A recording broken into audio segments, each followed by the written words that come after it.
vídeo aqui é para você que quer passar em medicina na FMJ. Vamos falar sobre isso? Vamos nessa!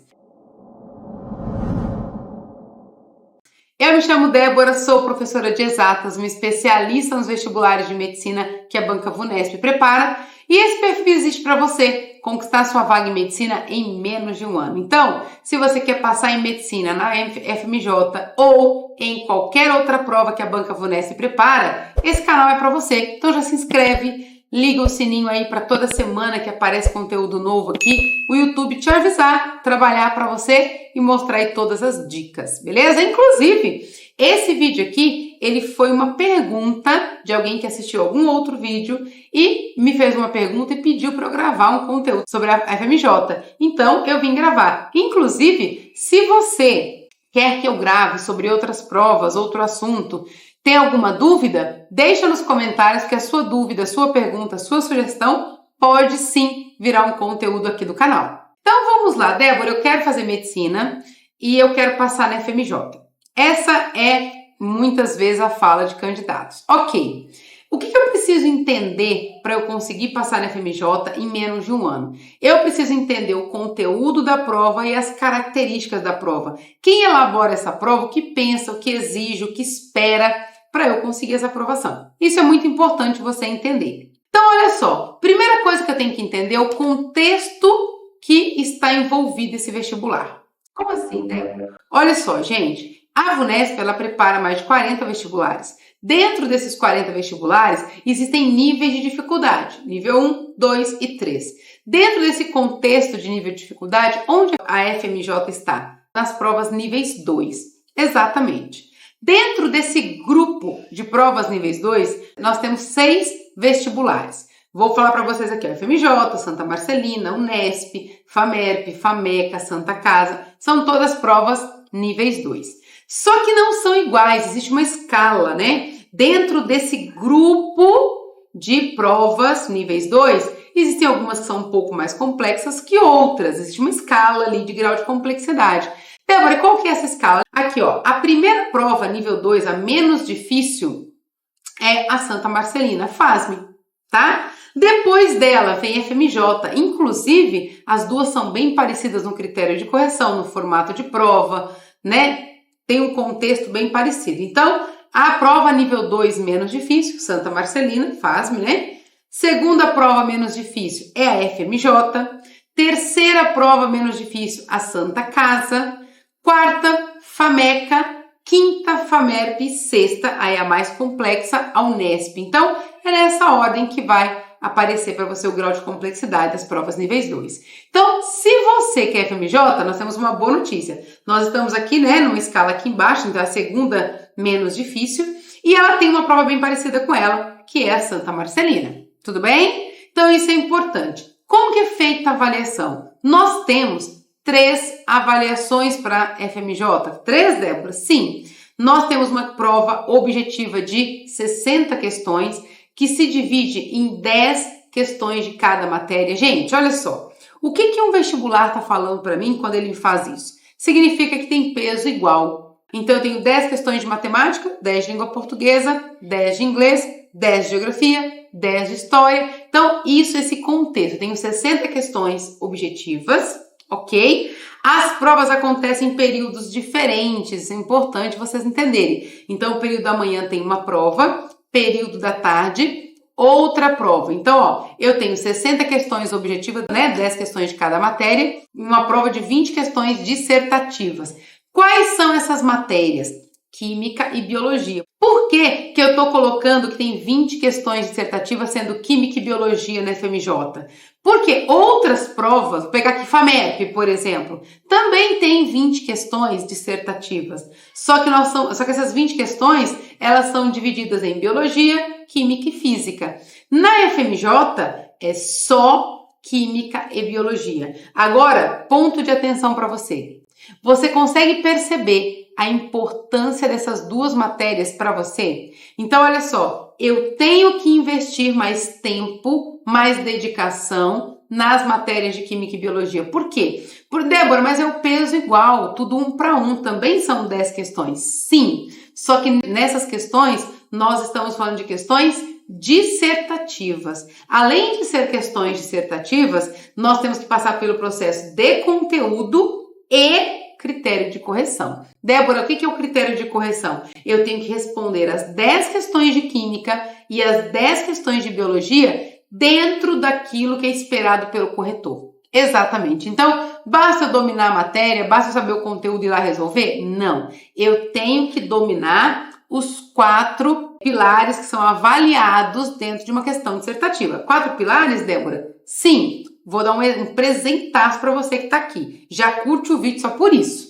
Olha só, imagina o seguinte, eu tenho lá as questões objetivas e dissertativas, tenho 20 questões dissertativas. Para cada questão dissertativa, vou pegar aqui a primeira questão de química. Dentro da primeira questão de química, né, todas as questões dissertativas têm 2 alternativas, a letra A e a letra B. Às vezes tem 2 perguntas na A e 2 perguntas na B, às vezes tem 2 na A e 1 na B, aí depende muito do contexto da questão, do grau de complexidade, mas o que eu quero que você entenda? Eu quero que você entenda o seguinte, que para cada questão de química que a gente for corrigir dentro do seu vestibular, são levadas em considerações 4 pilares.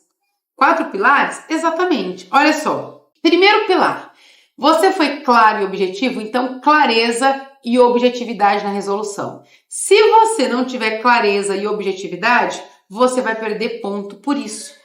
Entende? Então, clareza e objetividade é um dos pilares para correção da sua questão, da sua prova. Olha que loucura, tem alunos que acreditam que tem que escrever, fazer respostas completas, quanto mais escrever melhor. Não.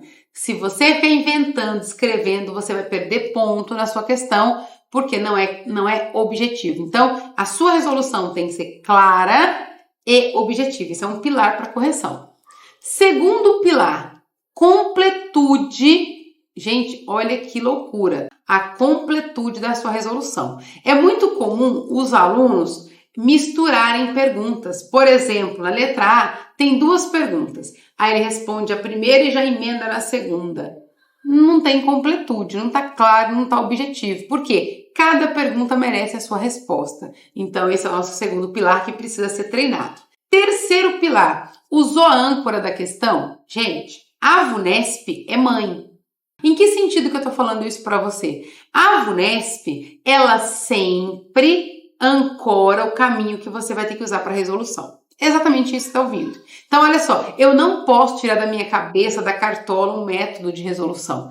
Eu tenho que saber a matéria e pela descrição do exercício, pelo contexto, a VUNESP sempre vai mostrar qual é o melhor caminho, não só qual é o melhor, mas o caminho que vai te levar para a nota máxima na resolução. Então, ele chama de âncora. Então, eu tenho que pegar essas nuances fáceis na hora do meu vestibular. E o comando? Eu respondi a pergunta que foi feita? Porque a gente responde um monte de coisa, mas a gente não responde a pergunta, né? Então, ó, objetividade e clareza, isso é muito importante. A completude da resolução, âncora e comando é o terceiro. E o quarto, Débora? Aí sim, o que vai ser levado em consideração é a sua resolução. Errou conta, não errou conta, apresentou os cálculos, não apresentou cálculo. Então, isso é levado. Então, nós temos 4 pilares para ser avaliado.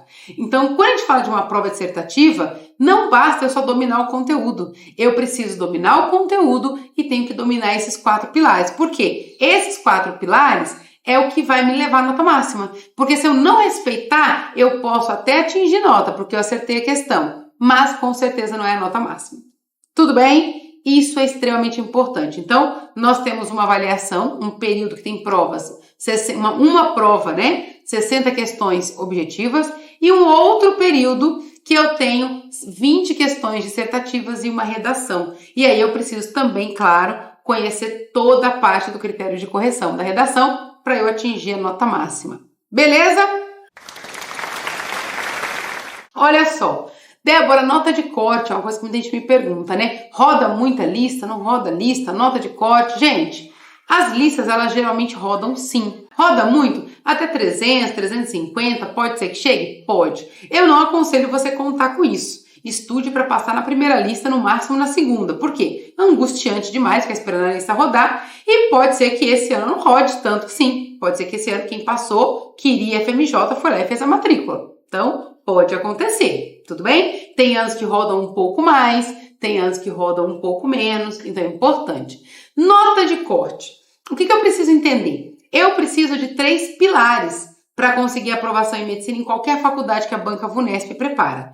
Conteúdo base, conteúdo específico e critério de correção. Eu acabei de falar com vocês aqui de critério de correção. Lembra dos 4 pilares? Isso é critério de correção. O que é conteúdo base e conteúdo específico? Conteúdo base é aquele conteúdo que todo ano vai estar na sua prova. Então vamos pegar conteúdos aqui que se você pegar todos os anos da prova da FMJ, você vai ver probabilidade, situação, problema, física, parte de dinâmica, parte de cinemática, elétrica. São conteúdos que fazem parte de conteúdo base.